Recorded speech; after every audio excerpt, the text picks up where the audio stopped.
Hey guys, this is James from TDB bringing you another in-between episode. Today going to be talking about another tea factory. I already brought the Shagwan episode, so going to be talking about Dai, the Munghai Tea Factory. So sort of the introduction to there, some facts, what you should know, and some teas to try. So going to try to cover that all in a relatively short amount of time. So Munghai Tea Factory, also known as Dai, I think they trademarked that name in the either the late 1990s or early 2000s. Been around pretty much since the 1940s. So they, like Shagwan, are one of those factories that has continued to produce tea throughout the years. So a ton of the famous productions from the 50s, 60s, 70s, 80s, and 90s were definitely done by them. They in particular have the most expensive teas, definitely from the 80s and the 90s, including some very, very famous teas. I would say in general, they're kind of a step above price-wise than Shagwan. Some people prefer Munghai tea, some people prefer Shagwans, but I would say most people will list Munghai Tea Factory Dai number 1 and Shagwan number 2. So a couple interesting things. They are based in southern Yunnan, southwest part, in Munghai County, Munghai Tea Factory, and they are also, unsurprisingly, known for their tea that comes from Munghai County. And I think one thing to note is that tea from Munghai County has generally garnered a bit of a higher price than the teas from the northern areas, so like Simao/Pu'er Prefecture, as well as Linchang. So Shagwan, on the other hand, is based all the way up north in Dali, which is actually north of Linchang. So they're really well known for those sorts of tea. Their kind of general profile that they're most well known for, and there are a lot of debates as to whether their productions or how much they've changed and how well they will age in the future. But generally speaking, they're known for kind of their punchy, raw pu'er, and their older products, similar to Shagwan, have been known to age well, perhaps even better than Shagwan. So they, sort of like Shagwan, has associations with sort of Southeast Asia, as well as like Tibet with the Tibetan flame tea. Dai is really, really well known in Hong Kong in particular, which is perhaps the most kind of like important city in terms of like if you're defining like the places of poor consumption. And Hong Kong, of course, is also known for a specific sort of storage that has really gone out of fashion in the last 15 to 20 years or so, Hong Kong traditional storage. But it's important to note that that's how a lot of these kind of old school teas were stored at the time, the 50s, 60s, 70s, 80s, 90s tea. I would say that's the dominant form of storage, maybe even in the early 2000s as well. So that's something that is fairly intertwined. Like if you wanted to search for a dry stored 1950s, 60s, 70s, 80s tea, good luck, because you're going to have a hard time finding that. Perhaps the most famous example of a kind of a dry stored tea that's really old is the 88 Qingbing. Just because there were quite a bit more stored. It was also kind of hyped up and famed by Best Tea House based in Hong Kong. So that's worth noting that it kind of one of those most famous dry stored teas is also a Munghai Tea Factory tea, which happens to be a 7542. So going to talk a bit about the recipes there. Don't want to get too bogged down in the details, but a couple last things. So Dai stands for great benefit. So if you are using Google Chrome or something like that and using the translate of different Chinese sites, you're going to run into Shimon Seki, which is Shagwan, and great benefits a lot. Great benefits means Dai, Munghai Tea Factory. So these teas here. And they are also extremely well known for the ripe, more so than Shagwan tea. They were one of the people that worked at Dai, is one of the people that invented it in 1973. So they are well known for the ripe tea. I would say they're still more or less kind of the standard bearer for ripe tea. They're a good, consistent standard, and it's definitely one of those teas that I'm going to be listing on the teas worth trying there. Unlike Shagwan, most of their famous teas, not all, but most, are in cake form. Shagwan tends to have a little more tools and jinchas and iron cakes, things like that. Dai not particularly well known for any of those forms. Okay, so let's get into some of those recommended teas to try. All right, so let's get into the teas to try. So first of all, perhaps the two most famous, both raw pours, 7542, 8582. Very different recipes, absolutely worth trying. Personally, I prefer the 8582, but they are very different, so I think they're both worth seeking out and kind of getting a reference point there. Important thing to note is that, especially in the 2000s, a lot of places would press these teas and put like 7542 on it.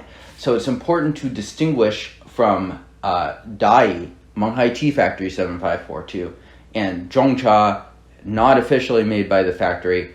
Who knows how close to the actual recipe it is, 7542 and 8582. So really important to note for just kind of general recipes is you're going to run into places that will say, oh yeah, we have a 2004 7542. Why is it so cheap? It's cheap because it is not made by Monghai Tea Factory. So really important to note. 7542 uses grade 4 leaves, so that means kind of mid-size. It goes from 0 to 9, so that's on average. Strong, punchy tea, definitely worth aging, absolutely worth trying.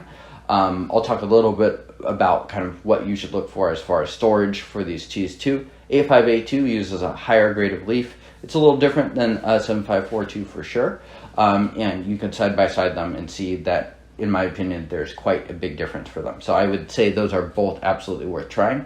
I would say 7542 and 8653 are kind of like the rough equivalents of each other in the factories. Very different recipes from each other, but if you wanted to do the Monghai versus Shaguan comparison, comparing those two recipes is what I would look for, or rather than the 8582 versus the 8653. In terms of ripes, you have a little more flexibility here. I do feel like the ripes are a little more, can run together a little bit, but I recommend probably the most famous one, 7572, 7262. I think sometimes the 7262 is in brick form, but really you could try anything there. And again, pay attention to make sure you're buying a Monghai Tea Factory version of this. A couple more secondary recipes to try. So I would say try those first. Focus on 7542, 8582, 7572, and 7262, and then seek these out if you want to. In terms of raw, the next most famous one is easily the 7532.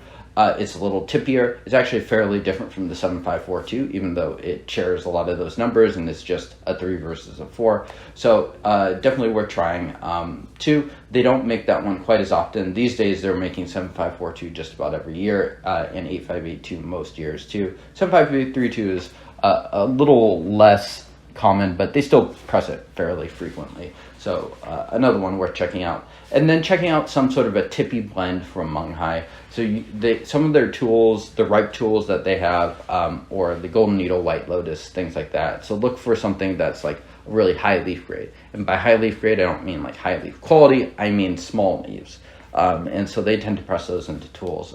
Another one we're checking out is the V93. V93 is famous because it uses a little bit less fermentation to there. So it's known as like a lighter fermented ripe, which is kind of a different category of ripe.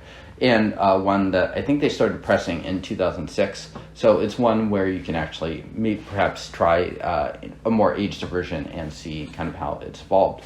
The last one I would mention is 8592. There's a couple others that you could toss in here too for sure. 8592 is just kind of their big broadleaf blend. Personally, I find it to be a little boring at times, but it is easy to drink and it does kind of have that basic dye taste. Okay, so a couple things.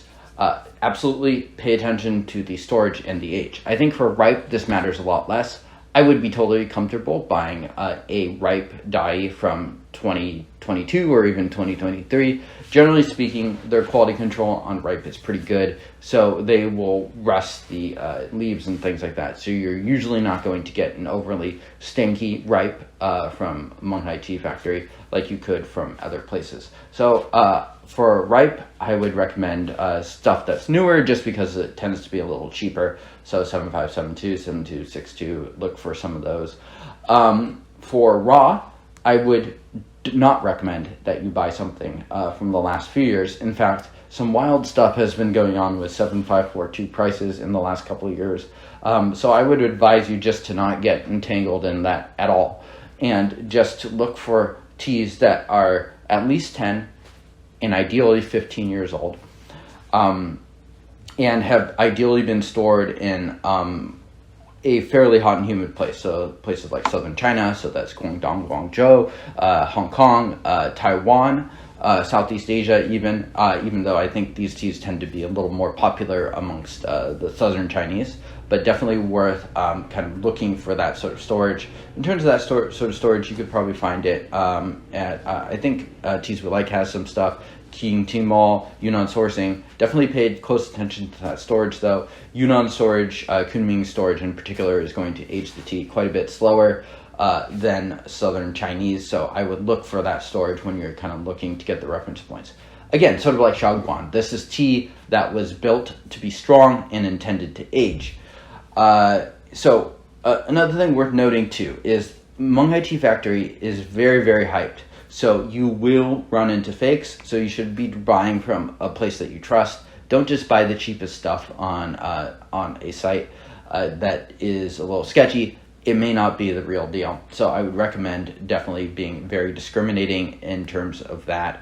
Monghai Tea Factory probably, well, easily must have the most fakes of any place around. So people will fake even the cheapest recipes around, like their cheap ripes and things like that. So definitely be a little discerning as far as that goes. I think the places that I recommended in terms of King Tmall, Sourcing, and Teas We Like are all pretty reliable, trustworthy vendors, I would say, for the most part. And so price will really go up on Monghai Tea Factory teas as you go back in time, particularly once you go older than 2004 or even the 2004 year. The price is much, much higher than it is in the mid-2000s. So I would say if you're price conscious, if you have all the money and you don't care about the price, then sure, go for that stuff.